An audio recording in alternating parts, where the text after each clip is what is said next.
Surat railway સ્ટેશનના platform number 4 ખાતે અજમેર દાદર express train પર પથ્થરમારો થયો હતો, જેથી રેલવે પોલીસ દોડતી થઈ હતી. જોકે આ વાત અફવા હોવાનું સામે આવ્યું હતું. આ સાથે ટ્રેનનો દરવાજો બંધ કરી અન્ય મુસાફરોને એન્ટ્રી નહીં આપતા હોબાળો થયો હોવાનું જાણવા મળ્યું હતું. આ મામલે યુવકની રેલવે પોલીસે અટક પણ કરી હતી. સુરત રેલવે સ્ટેશનના પ્લેટફોર્મ નંબર 4 પર અજમેર દાદર એક્સપ્રેસ ટ્રેન પહોંચી હતી. આ ટ્રેનના જનરલ ડબ્બામાં હોબાળો થયો હતો.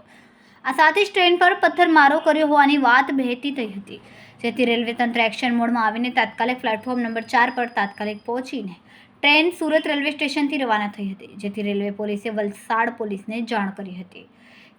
વલસાડ પોલીસે રેલવે સ્ટેશનથી એક યુવકની અટકાયત કરીને સુરત રેલવે પોલીસને સોંપ્યો હતો.